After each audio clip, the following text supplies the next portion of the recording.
is going to be very familiar to some and new to others. We have speaking with us today Dr. Mitchell Nichols.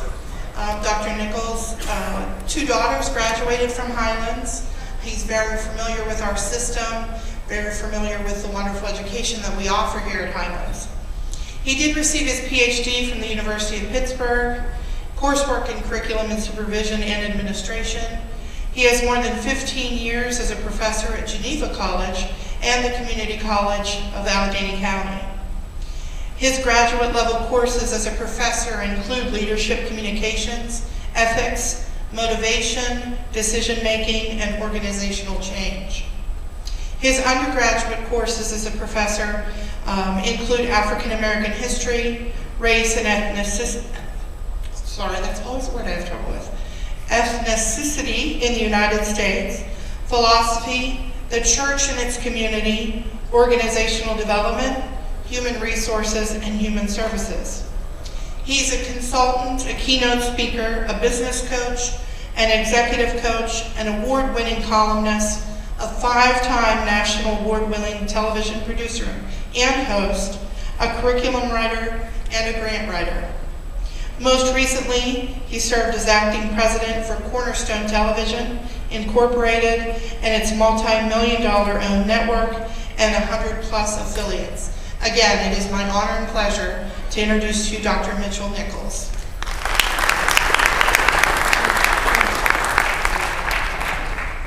Could we try those applause again?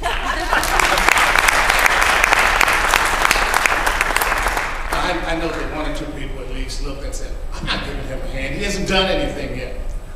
Well, it will become significant before our time is finished today that you can connect to why I asked you to do some kind of an applause. You know, when we think about what's happening in education, we think about what's happening in industry, we think about what's happening in corporations. So often what is going on is change. And some of the change is not necessarily something that people will embrace. Many people don't like change. Oftentimes when change occurs in our lives, it's because somebody else has made a decision and we've got to live with it. Are there any witnesses here? You know, typically those things become very difficult for us, egregious to us, and what we've got to do is somehow be able to manage change. I'm going to share some things over the next few moments that will connect with some of you. And others of you, I hope that you will allow your mindset to be adjusted. I have sat where you are sitting, so I understand very much what teachers go through on a day-to-day basis. There are teachers in my family, or were teachers in my family, and perhaps we'll connect on that point. Because see, I come from the perspective that when a person is a teacher, when a person is involved in an educational setting, that is something that oftentimes money cannot pay for. Most teachers want to make more money, and I don't blame you because of the economy and the things that people have to deal with. But there are some intangibles that also exist even among educators. And I hope to touch on some of those things. I've been asked to talk about perspectives or perception as it relates to education, especially from a student perception point of view. I'll touch on some of that in just a few moments. But some of you may have heard of a woman by the name of Elizabeth Kubler-Ross. Has anyone heard? Typically, when you hear of Kubler-Ross, you hear of Kubler-Ross in the sense of the cycle, as somebody calls it, the cycle of grief. Well, it's more than that. Because what's happening in change management today is some change agents, some consultants are using that 5-stage cycle to talk about changes that sometimes people face beyond just the scope of grief and loss and death. You see, from my perspective, loss is something that is not just the end of one's life. Loss sometimes is something that when a decision is made or things happen in an organization that are beyond your control, you can suffer some type of a loss. And how do you adjust to that? You see, the people I talk to are not just from a pulpit on a Sunday morning or across a television screen. Workshops and seminars and oftentimes meeting people in hospital wards when it's the last moment of their family member's life. I'm oftentimes there. When I'm doing marriage seminars, oftentimes we're talking about how to make changes so that people can have the most comfortable lifestyle that's possible. Now, I believe this. With all of you that are watching, that are listening, that are a part of this particular in-service today, most of us who are here see things differently. And there are reasons. We have different perceptions about things. And those things come about because of life's experiences. Those things come about because of perhaps levels of education, exposure to other kinds of things, sometimes because one may have more resources than other or more connections. But whatever the case is, all of us at one point will face some type of change that we've got to manage, and how we see things is very important. Do you know what this is? This is a kaleidoscope for those who can't see in the back.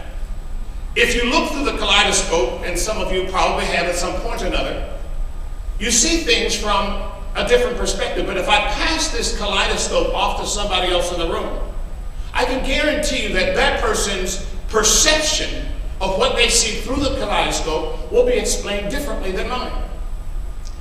Do we know all the reasons why? Absolutely not.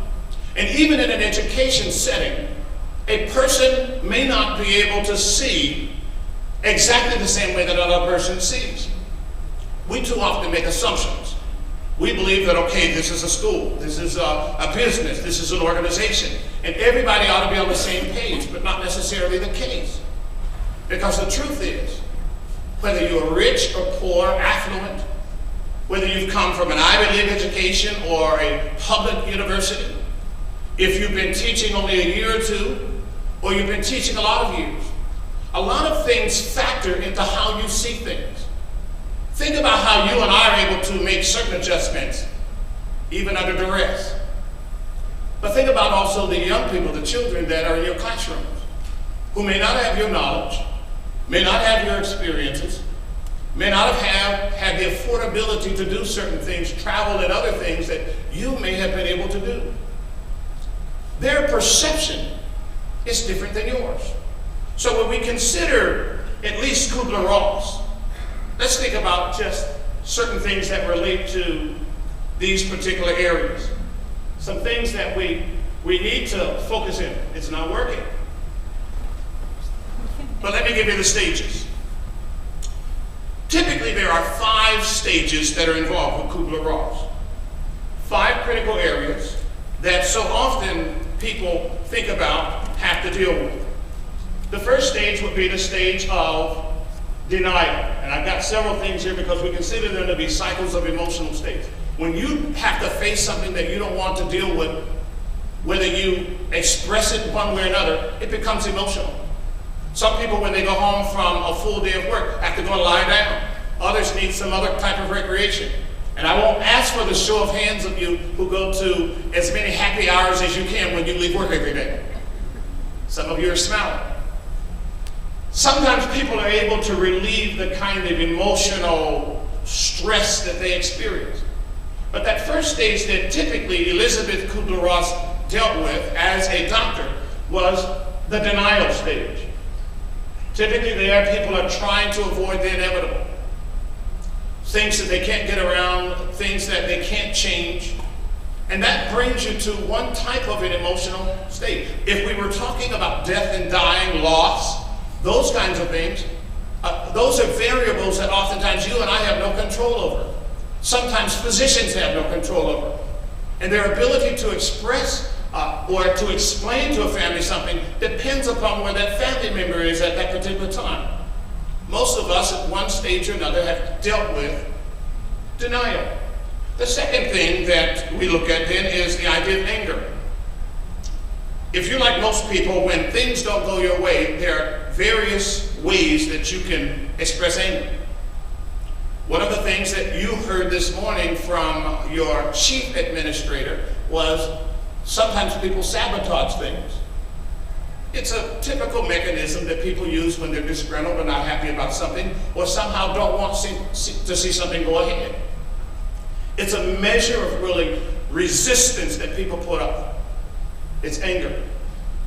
Sometimes in that stage, people are frustrated at the outpouring of the bottled up emotion.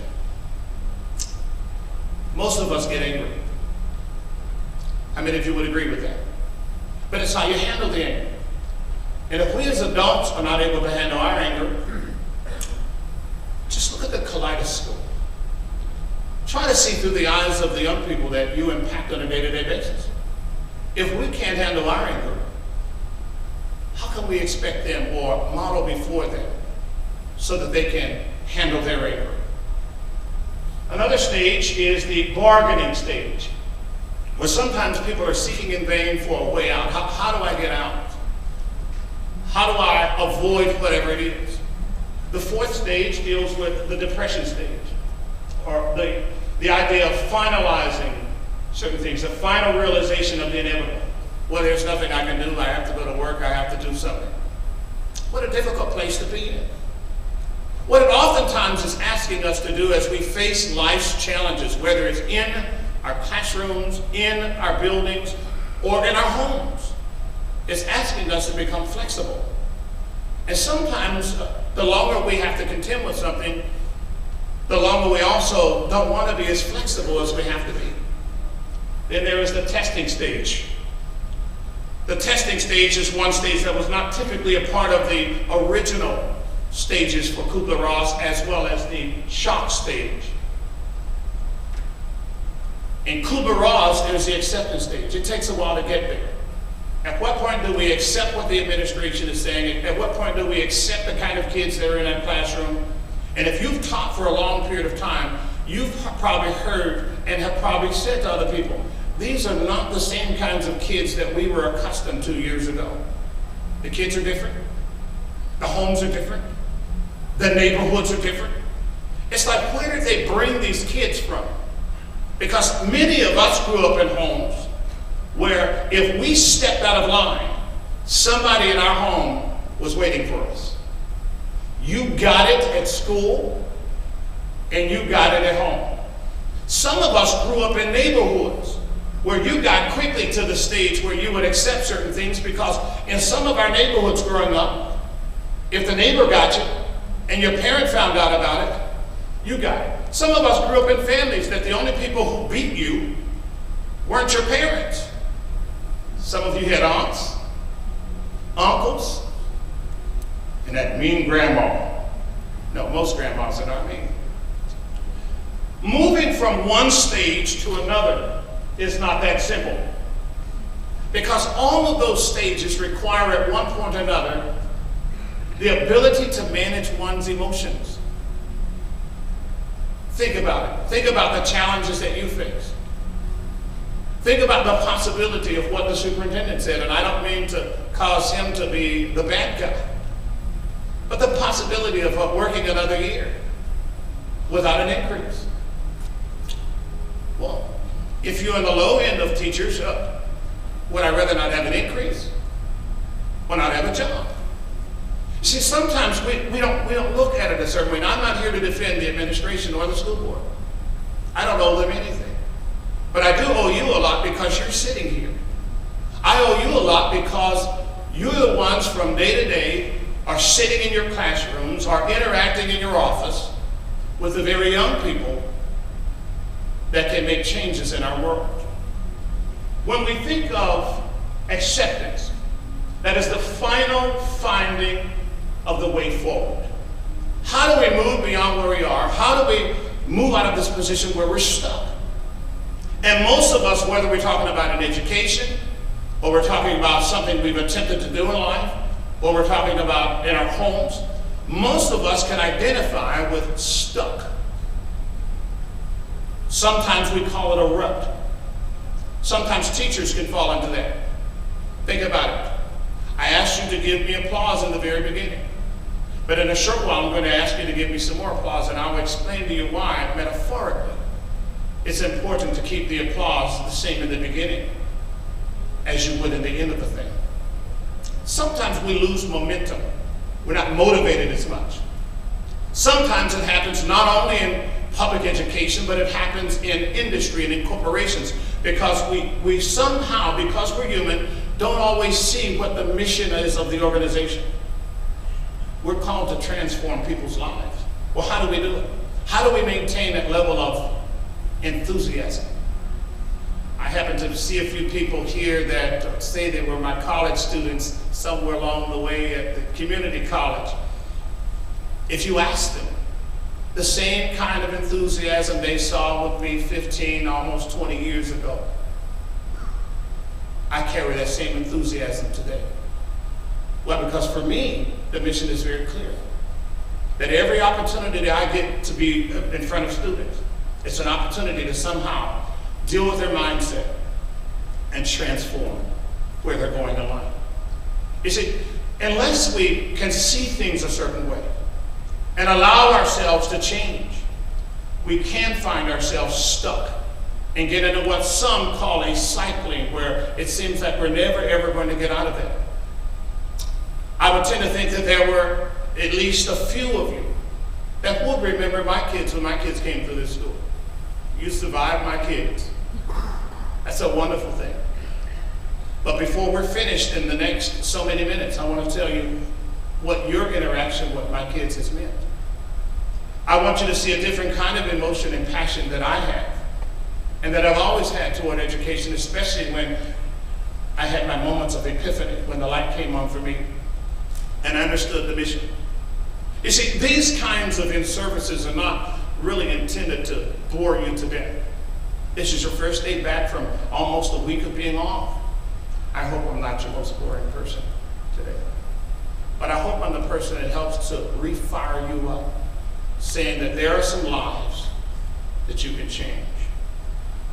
When we think of shock and testing, again, those were not necessarily part of the original Kubler-Ross model, but they are useful in understanding and facilitating change. And again, as change agents, as consultants, whether we talk again with educators or corporate executives, managers, supervisors, the thing is to get people to the place where we can bring about the kinds of desired changes. If we talk about culture, every one of the school buildings in the Highland School District, believe it or not, has its own culture. Sometimes that culture is driven by who the principal is in that building. Sometimes that culture is controlled by who's been there the longest. And if there's a cluster of teachers who have been in that building and they know all the ins and outs, and in some cases not only are teaching the kids that they teach, but they have taught those parents of those particular kids. Culture is something that I believe that can be changed.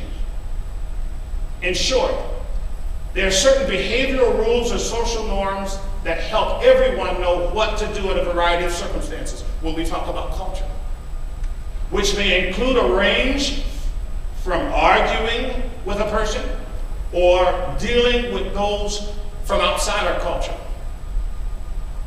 There are two people that come to mind.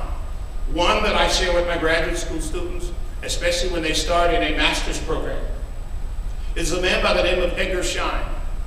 Edgar Schein, considered to be by some an expert as it deals with organizational culture. The other person is Andrew Brown.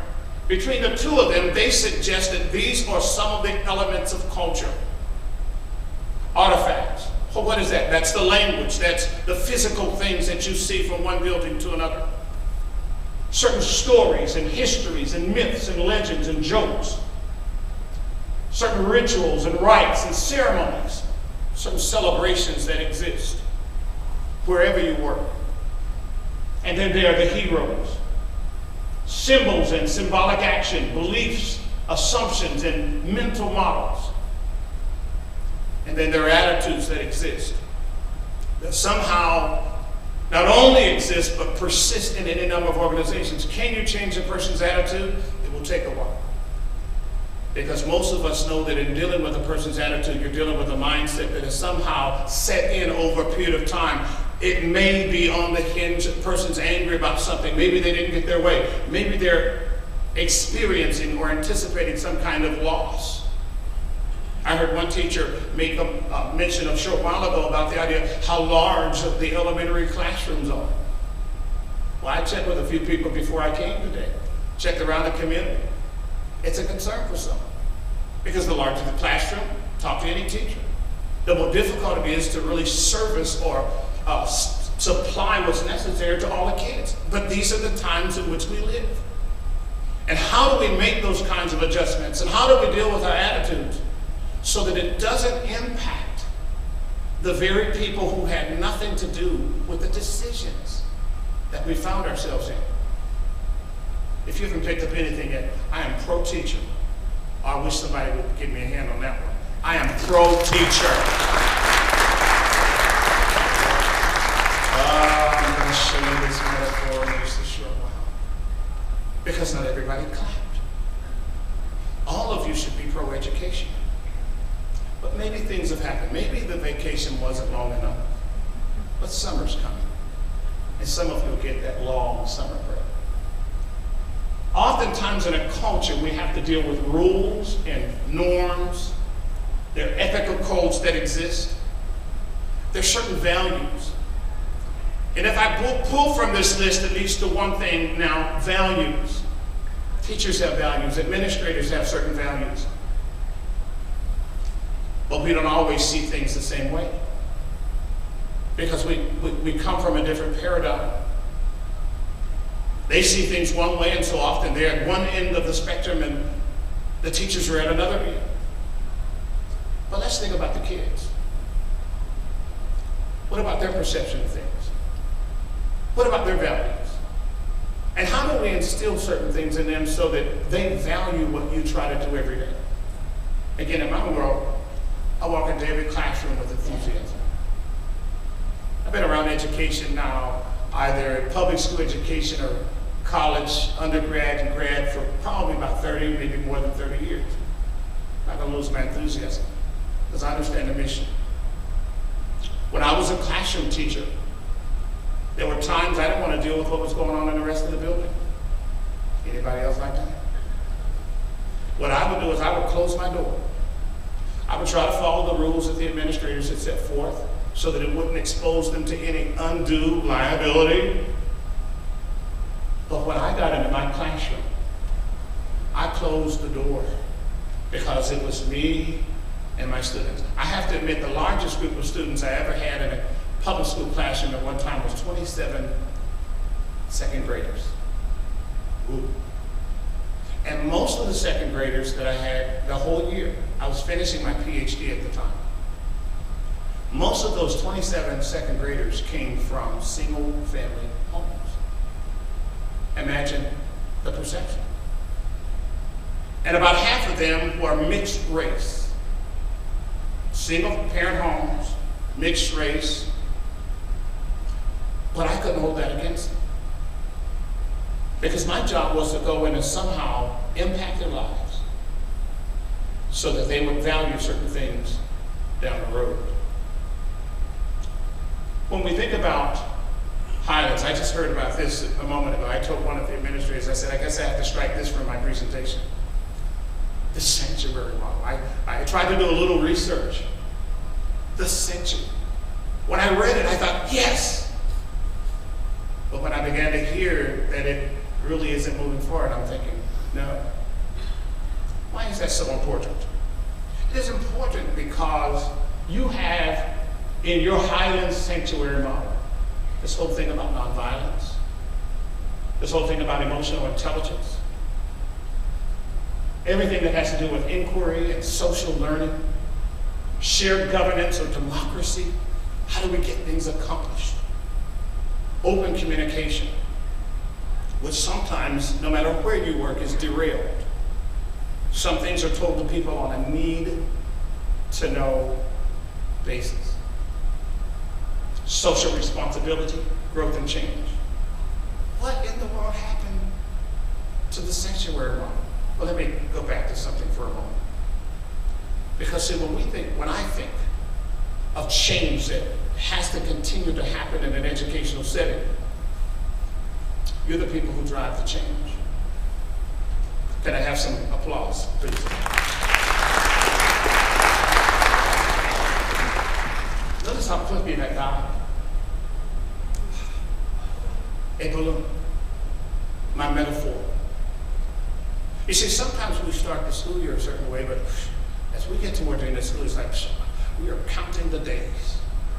There are X number of days left in the school year. It's like, yes. And little Johnny, I hope there's no Johnny here. Won't have to deal with him for the summer, but let me tell you what.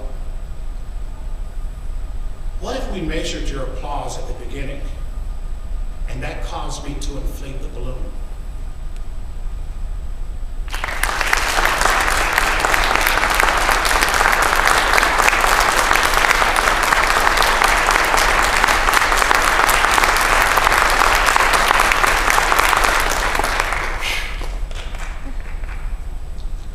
But sometimes by the end of the year, we're out of breath. Sometimes if we're a newer teacher, by the time we're ready to retire, and I'm talking to the people who may want to take the package, whatever that is, somehow what we do impacts the kids. The same kind of applause the first day is what they need as they're moving through. This district, like every other district, is now in the last report card period. This is the last part of the school year. May I make a suggestion to you? You can resist it if you want. Whatever you did at the beginning of the year, there are certain kids in your classroom, they're going to make it no matter what. But there are certain kids that you know, that you've talked about, that you have gone home on your heart with those kids. Unless you give them that extra applause,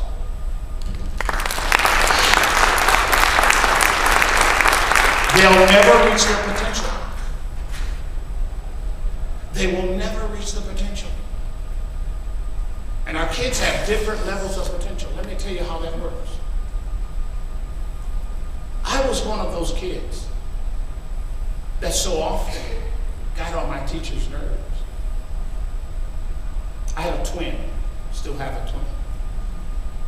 They couldn't figure out which one did what.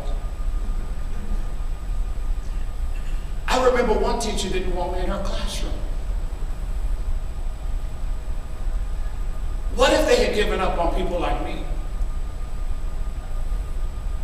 What if somebody said, you know what? Later for him. I'm here to say to all of you, what you do from day to day matters whether you think it does or not. So you can't quit on the kids. How many of you have an online banking account of some type or another? One of the questions that so often they ask you as a security question is, who was your favorite teacher? How many of you can remember your favorite teacher? To this day, she has probably been long dead. Every time I'm asked that question online about who was my favorite teacher, I remember Miss Ferry. Because Miss Ferry never gave up on me. Mr. Gene Carmazin, that I ran into just a few years ago at an all-class reunion in my hometown in Beaver County. When Mr. Carmazin saw me, he came up to me and gave me a big hug. He was my drama teacher for 2 years. I was in the high school play, Up the Down Staircase. The role I played was a guy by the name of Jose Rodriguez. I remember. And I thanked Mr. Carmazin. I remember a guy when I was in college that I was really thinking, is this really for me? But I stood in the doorway of one of my professors named Dr. Charlie Willard. And Charlie asked me some questions. He said, what is your major, Mitch? And I told him, and he said, you have too much intelligence to let it go to waste on that. That was a moment of epiphany. Because even at that point, I did not realize the potential that I had. But it took a teacher to say to me, listen, you really have a lot more than you have. Listen, folks, every day in your classroom, every day in your office, you've got kids walking in with potential. And all they need is somebody to inflate them. So here I am years later, PhD by the time I was 30, working 2 full-time jobs, working on a PhD at the University of Pittsburgh, finishing with a 3.7 average. Here I am today. Columnist, award winner. Here I am today. Where some people wrote me off. Some people said you'll never be anything. But here I am today, advising executives and superintendents of school districts, working with teachers, talking to parents, walking past kids, even not knowing their names at times, asking them, what's your plan for the future? 5-time award-winning national producer and head host. It's part of what I do. But for Highland School District, the Beth Carolinas, and others who work with my kids, let me tell you what, some people are probably like, what is his kids up to? When Chet Foster was here, your dad, Mike, there were people who poured into my kids. Now, what are my kids doing today? They're both married. One of them is giving me 2 wonderful, wonderful grandchildren. One is married to a school teacher. The one that's married to a school teacher travels for a company that is connected to Bayer. She's been to Germany the last 6 months or so. She's going back to Germany for a month, plus during the summer they want her back at headquarters for Bayer over there. She supports hundreds of people in business groups in Minnesota and in Seattle, Washington, in New Jersey, and in Florida. Well, where does she get some of her foundation? The Highlands School District. Well, what's my baby girl doing? She's married to a software engineer. Well, what is she doing? She is assistant vice president of one of the banks for PNC Bank. She became a branch manager by the time she was 25 years old. See, sometimes in the classroom, you don't hear the impact that you're having. You go through the stages of grief, dealing with all the rules and the regulations and people not paying attention to you. But I'm here to tell you, what you do counts. And the applause that you give to kids on a day-to-day basis, even the ones that get under your skin, they'll never forget you. So don't stop doing what you're doing.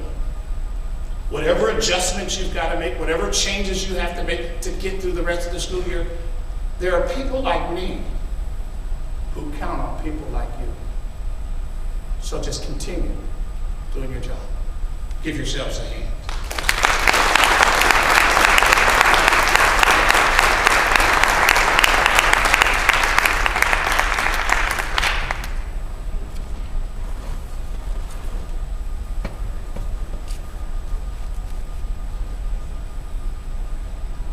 Well, thank you. Thank you again. Let's give Dr. Nichols another round of applause.